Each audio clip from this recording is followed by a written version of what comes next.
이어서 간추린 소식입니다. 축산 관련 단체협의회가 최근 사료값 인하를 단행한 농협사료의 조치에 환영 입장을 밝히며 민간 사료업계의 동참을 촉구하고 나섰습니다. 앞서 농협사료는 4일 출고하는 사료부터 한 포대당 가격을 250원씩 평균 2% 인하한다고 밝힌 바 있습니다. 축단협은 성명을 통해 농가 어려움을 덜기 위해 상생 정신을 발휘하는 농협사료의 결정에 환영의 뜻을 밝힌다고 강조했습니다. 그러면서 사료업체들은 국제 곡물 가격이 하락세에 접어들었지만 사료값 인하를 미뤄왔다며 향후 가격 인하 요인이 발생하면 반영하겠다는 입장을 밝혀온 만큼 사료값 인하에 즉각 동참하길 바란다고 촉구했습니다.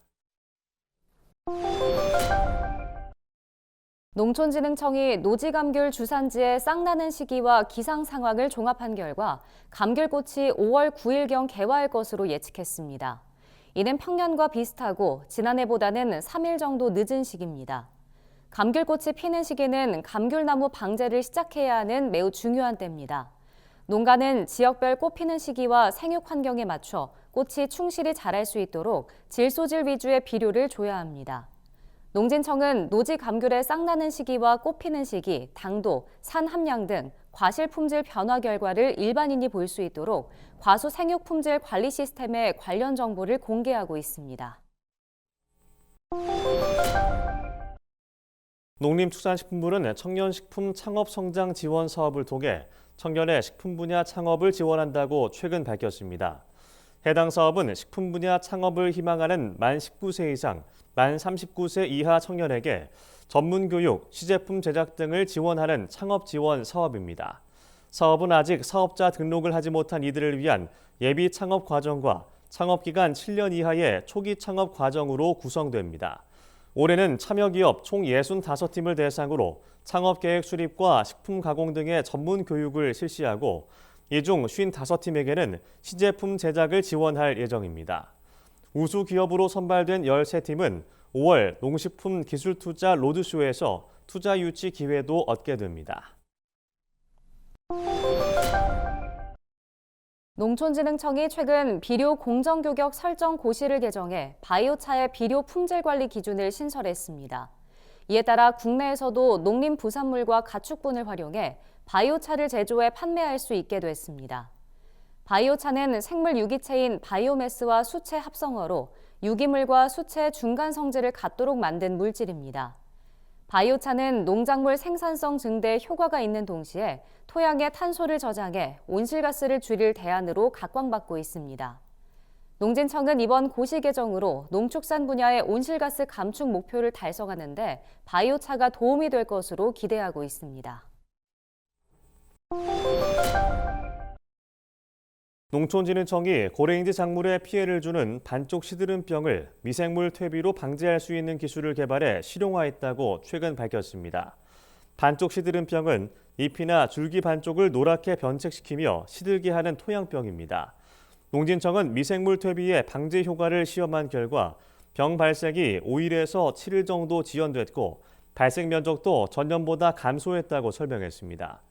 또한 농약의 일종인 토양 훈증제 처리 후 미생물 퇴비를 뿌리면 방제 효과가 더 빠르게 나타난다고 덧붙였습니다. 미생물 퇴비와 토양 계량제는 시중에서 구할 수 있습니다. 경상남도가 올해 4월부터 11월까지 고립 은둔 청년 실태 조사를 실시한다고 최근 밝혔습니다. 조사 대상은 경남도에 사는 19세에서 39세 청년 1,000여 명입니다. 경남도는 고립 은둔 청년의 규모를 추정하는 1차 조사를 먼저 실시하고 여기에서 고립 은둔으로 판별된 청년을 대상으로 3개월간 실태 조사를 진행합니다. 또한 당사자와 가족을 대상으로 심층 면접 조사도 병행합니다.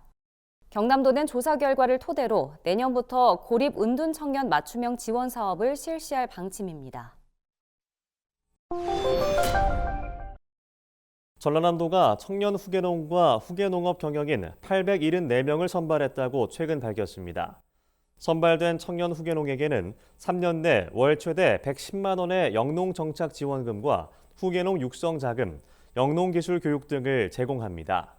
후계농업 경영인에게는 농지, 농기계 구입 비용 등을 세대당 최대 5억 원까지 융자해 줍니다. 전남도 관계자는 많은 청년이 농촌에서 안정적으로 농업을 유지하고 체계적으로 성장하도록 진입부터 소득 창출까지 단계별로 지원하겠다고 말했습니다. 충청남도가 2세 이하 자녀가 있는 직원들을 대상으로 주 1일 재택근무 의무화를 시행합니다. 김태흠 충남지사는 이 같은 내용을 골자로 한 충남형 저출생 극복 대책을 최근 발표했습니다. 충남도는 육아를 성과로 인정해 육아휴직자에게 A등급 이상의 성과 등급을 부여하고 근무 성적 평정에도 가점을 부여할 방침입니다. 민간 기업과도 함께 직장 분위기 바꾸기 캠페인을 펼치고 아이 키움 배려 우수 중소기업에 대해서는 최대 1억 원의 육아 지원금도 지원합니다.